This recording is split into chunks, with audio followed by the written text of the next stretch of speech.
Hello everyone, मेरा नाम है विष्णुदत्त और आज की इस क्लास में आप सभी का बहुत बहुत स्वागत है। यूपीएससी सीसेट के लिए एक खास सीरीज जो एड्यूटैप आप लोगों के लिए लेकर के आया है, जिसमें हम अलग अलग कंपोनेंट, चाहे क्वांट हो, रीजनिंग हो, इंग्लिश हो, सभी के लेक्चर आपको दे रहे हैं। ठीक है, दोपहर 12:30 बजे हमारी टाइमिंग है। दिन निर्धारित किया हमने, मंडे और ट्यूसडे को आपको क्वांट के लेक्चर मिलते हैं, वेडनेसडे थर्सडे रीजनिंग और फ्राइडे सैटरडे इंग्लिश। इस सीरीज से जुड़िएगा, आपको आने वाले यूपीएससी सीसेट के एग्जाम में बहुत बेनिफिट होगा, क्योंकि एक अल्टीमेट तरीके से हम यहाँ पे आपको पढ़ा रहे हैं सो दैट आपको ज्यादा से ज्यादा लाभ हो। ठीक है, आज टॉपिक, एक नया टॉपिक हम लोग शुरू करेंगे। टॉपिक का नाम होगा एजिज। एजिज एक ऐसा टॉपिक है जहां से लगभग हर साल एक क्वेश्चन जरूर आता है यूपीएससी सीसेट के अंदर, और प्रैक्टिकल टॉपिक है। ऐसा नहीं है कि बहुत सारे कंसेप्ट है या कुछ ऐसे हैं। जितना हो सके आप जितनी प्रैक्टिस करेंगे, जितना प्रैक्टिकली सोल्व करेंगे चीजों को, तो यहां से क्वेश्चन बना पाएंगे। ठीक है, तो बहुत ज्यादा कंसेप्ट नहीं होंगे, हम प्रीवियस ईयर क्वेश्चन उठाएंगे, साथ में कुछ क्वेश्चन प्रैक्टिस करेंगे। बस अच्छे से प्रैक्टिस हो जाएगी आपकी, ये गारंटी दे रहा हूं। फिर सवाल गलत नहीं होगा, एक आइडिया भी आ जाएगा एग्जाम में कैसा क्वेश्चन आता है। ठीक है, शुरू करते हैं। शुरू करने से पहले एक महत्वपूर्ण सूचना जिसके साथ मैं हमेशा शुरू करता हूं, और अगर आप यूपीएससी सीसेट की तैयारी कर रहे हैं और अभी तक आपके पास ये गाइड बुक नहीं है, तो दैट मीन्स आपके पास कुछ अधूरा है, आपके पास कंप्लीट इंफॉर्मेशन नहीं है। अगर सीसेट की तैयारी है और आपको समस्या है कि क्या पैटर्न है एग्जाम का, कौन से कंपोनेंट पूछे जाते हैं, क्या सिलेबस है, क्या इंपॉर्टेंट टॉपिक है, क्या लिस्ट इंपॉर्टेंट टॉपिक है, तो आपको इस गाइड बुक को जरूर पढ़ना चाहिए, क्योंकि इसमें हर एक इन्फॉर्मेशन हमने बहुत अच्छे से प्रोवाइड की है। एब्सोल्युटली फ्री है, सोर्सेज कौन से पढ़ने हैं सब कुछ बताया है, स्ट्रेटेजी भी बताई है। इसी वीडियो के डिस्क्रिप्शन में जाओ, एक कॉपी डाउनलोड कर लो, पढ़ो मजे से, बहुत फायदा होगा, ये मैं आपको गारंटी दे रहा हूं। ठीक है, चलो शुरू कर लेते हैं सेशन को। मैंने कहा था कि जो क्वेश्चंस होंगे वो आपको प्रैक्टिकल अप्रोच से ज्यादा बनाने पड़ेंगे, क्योंकि अगर आप एजिज के क्वेश्चन में दो तीन चीजें हैं, कोई ऐसा कंसेप्ट तो नहीं है, क्योंकि प्रैक्टिकल क्वेश्चन बहुत बनते हैं, ये बात ध्यान रखिएगा। लेकिन आप दो चीजों की हेल्प यहाँ पे ले सकते हैं। एजिज का क्वेश्चन एक तो कंप्लीट पढ़िएगा, जब भी आप क्वेश्चन को सोल्व करना शुरू करें तो पहले क्वेश्चन को कंप्लीट पढ़ लें। ठीक है, और उसके बाद आप यहाँ पे ऑप्शंस की हेल्प ले सकते हैं बहुत बार। ठीक है, यानी ऑप्शंस की हेल्प से हो सकता है कि आप जल्दी चीजों को सोल्व कर पाए, मे बी। ठीक है, लेकिन अदरवाइज आपको प्रैक्टिकली पढ़ना है और उसको सोल्व करना है।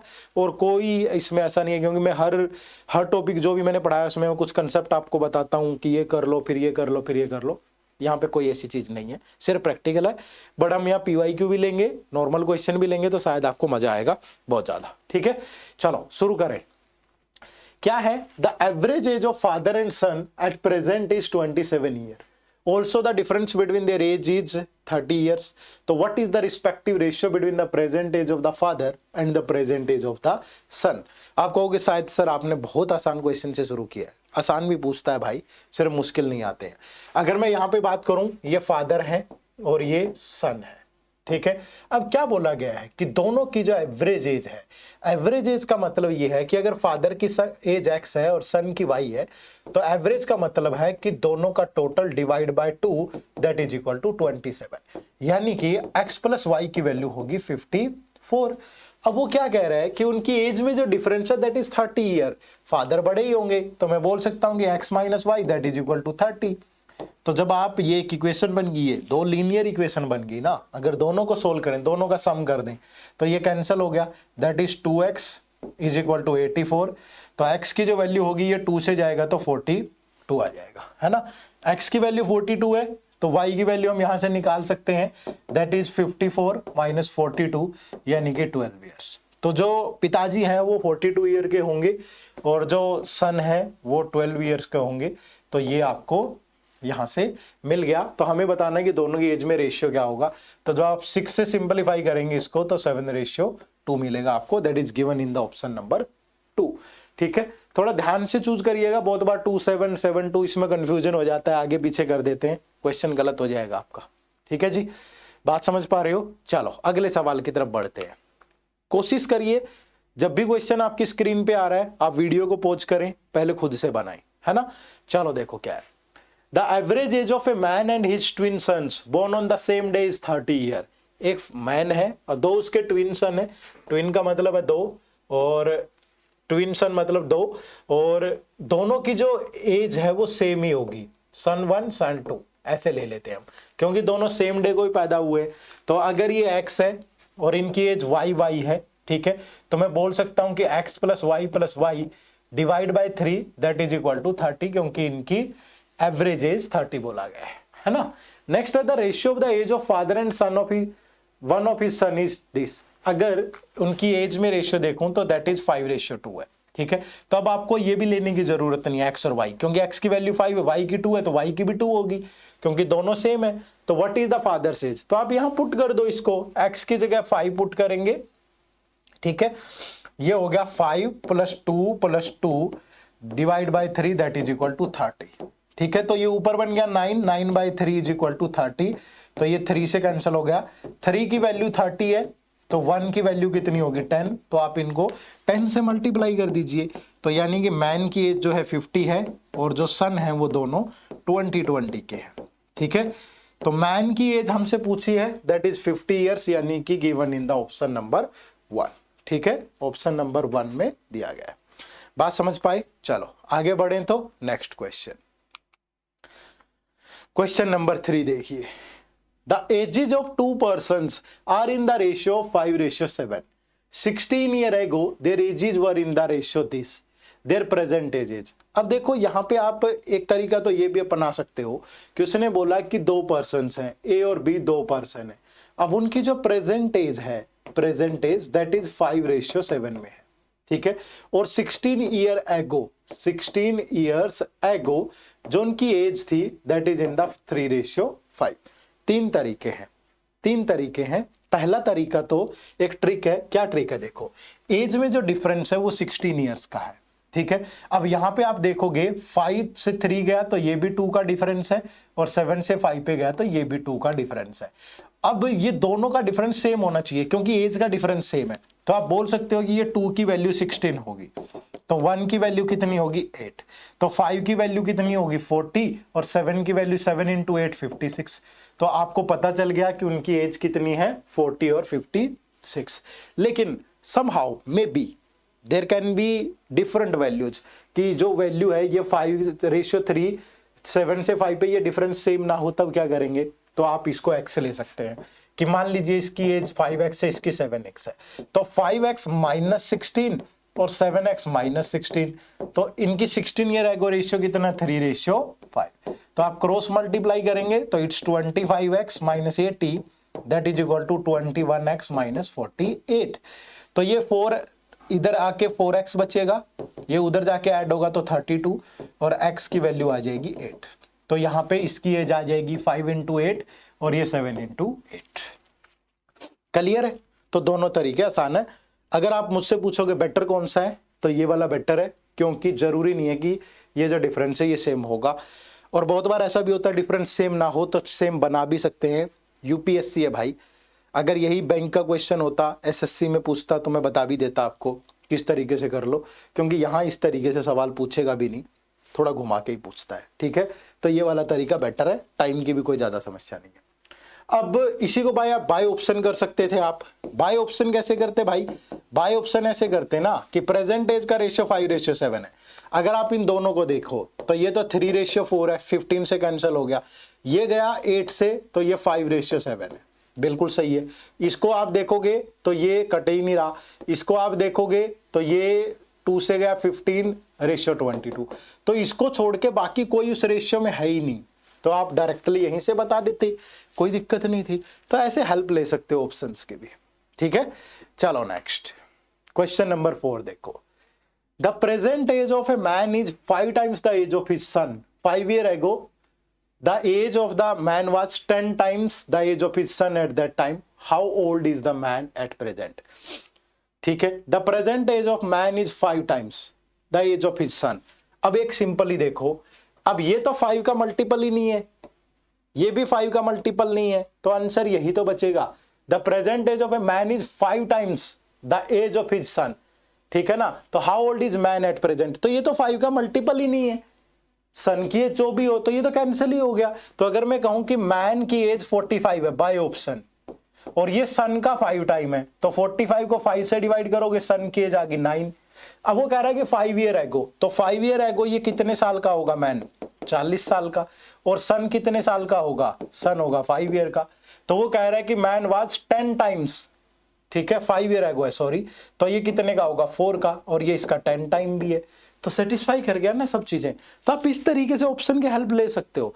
अदरवाइज आप नॉर्मल तरीके से करना चाहते थे तो आप तब भी कर सकते हो कि ये मैन है ये सन है, इनकी जो प्रेजेंट एज है, प्रेजेंट एज ये 5 टाइम्स है, अगर ये 5x है तो ये x है। अगर 5 ईयर एगो की बात करें तो ये होगा सन की x-5 होगा, और ये क्या था 10 टाइम्स, तो रेशियो 10:1 बनेगा। तो जब आप क्रॉस मल्टीप्लाई करते हैं तो दैट इज 10x - 50, तो we can see 5x = 45, then value of x is 5 से कैंसिल हो गया तो 9 आएगा, ठीक है। तो अगर सन की 9 है तो मैन की 45 हो जाएगी, that is given in the option number 1। Clear है ना बात, ठीक है भाई। चलो नेक्स्ट क्वेश्चन, क्वेश्चन नंबर 5 देखिएगा। 4 years ago, the ratio between the age of Veena and Reena was this respectively. The ratio between their present age is this. What will be Reena's age 3 year hence? अब 4 year ago, ठीक है, ये वीना है ये रीना है, 4 year ago, ठीक है। Ratio कितना है 15:11। The ratio between their present age is, जो प्रेजेंट एज है, प्रेजेंट एज में रेशियो है 17:13।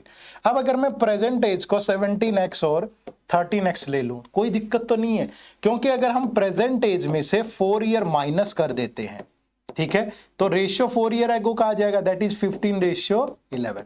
क्रॉस मल्टीप्लाई करोगे तो 187x - 44, 15 से करोगे तो 195x - 60, तो ये उधर जाके माइनस होगा तो 8x, ठीक है, और ये इधर आके ऐड होगा तो 16, तो x की वैल्यू आ गई 2। तो x की वैल्यू 2 है, तो present age of Veena 17 × 2 that is 34, और ये 13 × 2 इज 26। तो वीना की 34 है, रीना की 26 है। अब पूछ रहा what will be Reena age 3 year hence, तो रीना अभी 26 की है, तो 3 ईयर हैंस 3 साल बाद कितने की होगी 29 की। तो ये गिवन है आपका ऑप्शन नंबर 4 के अंदर, ठीक है। तो ऑप्शन नंबर 4 आपके क्वेश्चन का बिल्कुल सही जवाब। मजा आ रहा है ना, एक रिदम बननी चाहिए। अगर आप सोल्व कर पा रहे हैं तो बेटर है, अगर नहीं कर पा रहे तो थोड़ा प्रयास करो, में भी बन जाएगी कहानी, ठीक है। चलो नेक्स्ट क्वेश्चन नंबर 6 देखिए। The ratio of the present ages of Sunita and Vinita is 4:5। 12 year hence the ratio of their ages will be this. What will be the ratio of their ages 14 year hence? देखो present age में जो ratio है, ये सुनीता है ये विनीता है, तो इनकी जो प्रेजेंट एज है वो 4:5 में है। 12 ईयर हैंस 12 साल बाद, 12 ईयर्स हैंस जो रेशियो है देयर एजेस विल बी 14:17, है ना। तो what will be the ratio of their ages 14 year hence, 14 साल बाद बताइए। तो अगर प्रेजेंट एज में बोलूं कि ये 4x और 5x है, तो सिंपली अगर प्रेजेंट एज में 12 ऐड कर देंगे तो ये रेशियो आ जाएगा, तो 4x + 12, 5x + 12 that is equal to 14/17। इसको डिफरेंस को सेम भी बना सकते हैं, ऐसा नहीं है कि नहीं बना सकते, आसान है बनाना, बट इतनी क्यों मेहनत करनी है, अननेसेसरी होगी वो चीजें अभी यूपीएससी पॉइंट ऑफ व्यू से। तो ऐसा मत करो, ये डायरेक्टली ये वाली अप्रोच हर जगह लगेगी, आपको एक स्टैटिक अप्रोच चाहिए जो हर जगह लगे, है ना। तो ये अगर क्रॉस मल्टीप्लाई कर दें तो ये 68x 17 दूनी 34 170, तो 204 दैट इज 70x + 168। ये उधर जाके माइनस होगा 2x, ये इधर जाके माइनस होगा 36, तो x की वैल्यू होगी 18। तो अगर आप यहाँ पे पुट कर दें तो 18 × 4 72, 18 × 5 90। तो हमें 14 ईयर के बाद बताना है, तो प्रेजेंट में अगर 14 ऐड कर देंगे तो इनकी एज आ जाएगी आफ्टर 14 ईयर्स, तो it is 86 and this is 104। तो after simplifying by 2 that is 43:52, ठीक है। तो given in the option number 4। कहानी सेम है यार, कोई अलग नहीं है, कोई चीजें ऐसी नहीं है कि आसमान से फट करके आएंगी, चीजें वही हैं, वैसे ही सोल्व करनी है बस, है ना। चलो नेक्स्ट देखो अगला सवाल।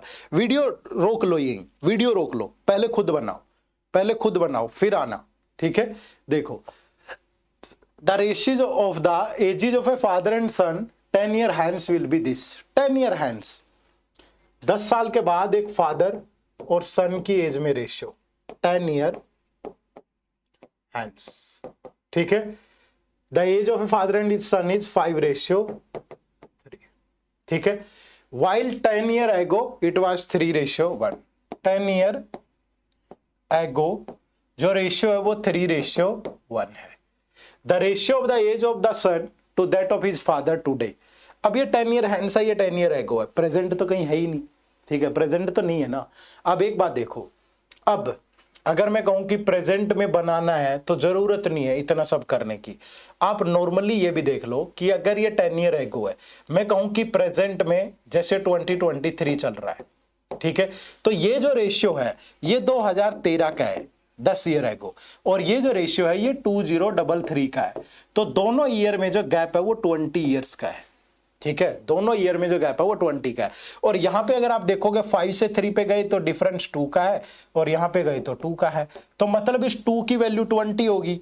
अगर 2 की वैल्यू 20 है तो 1 की वैल्यू कितनी होगी? 10, ठीक है। तो मतलब 10 साल बाद उनकी एज होगी 50 और 30। तो प्रेजेंट में कितनी होगी? दोनों की 10-10 माइनस कर दो, तो फादर 40 का और सन जो है वो 20 का।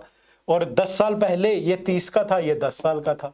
तो हमें तो present the ratio of the age of to father today, son to the father, तो सन की आज 20 है और फादर की 40 है, तो जो रेशियो होगा that is 1:2। Option number 1 is the right answer, ठीक है। The ratio of the age of the son to that of his father, गड़बड़ तो नहीं कर दी ना हमने? The ratio of the age of the son to that of his father, ठीक है, son to that of his father, तो 1:2 ही होगा, ठीक है। तो कहीं 2:1 पे मत लगा दियो भाई, गड़बड़ हो जाएगी। Ratio of the age of the son to that of his father, तो ये आपको इस तरीके से सॉल्व करना है, ठीक है। बात समझ पाए सारे? चलो आगे बढ़े, नेक्स्ट क्वेश्चन। अब देखो कि कुछ प्रीवियस ईयर क्वेश्चन, ये आपका यूपीएससी सीसेट 2015, कुछ पीवाईक्यू अगली वीडियो में भी करेंगे हम, लेकिन आज के वीडियो में भी कुछ पीवाईक्यू ले लेते हैं। देखो पहला question, question number 8, a father is 9 times as old as his son, ठीक है। एक जो फादर है वो 9 टाइम ओल्ड है as his son, and the mother is 8 times as old his son. ये फादर है, ये मदर है, और ये सन है। अगर सन x है तो मदर 8x है और फादर 9x है। 9 टाइम का तो यही मतलब हुआ, और 8 टाइम का भी यही मतलब हुआ। आगे कह रहा था sum of the father and mother age is this, तो फादर की एज 9x, मदर की एज 8x, दैट इज 51। तो 17x की वैल्यू 51, तो x की वैल्यू 17 से गया 3। तो फादर साहब है 27 साल के, 9 × 3, मदर है 24 की, और जो बेटा है वो 3 का है, ठीक है। What is the age of the son? तो son of the age of the son is 3 years. तो option number D is the right answer, ठीक है भाई। तो ऐसे ऐसी चीजें आपसे वो पूछ रहा है एग्जाम में। अगला सवाल देखो, ये यूपीएससी सीसेट 2017 का क्वेश्चन है। The age of Mr X last year was the square of a number and it would be the cube of a number next year. Mister x है, मिस्टर एक्स, इनकी अगर मैं कहूं कि present as a है, ए, तो last year, ठीक है, कोई भी नंबर है, किसी भी नंबर का स्क्वायर थी, हमें नहीं पता वो कौन सा नंबर है, लेकिन उस नंबर का स्क्वायर थी। और जो नेक्स्ट ईयर होगा, नेक्स्ट ईयर, उसमें वो एज जो है किसी नंबर का क्यूब होगी, ठीक है। What is the least number of year he must wait for his age to become the cube of a number again, कि अगर what is the least number of year he must wait for his age to become the cube of a number again.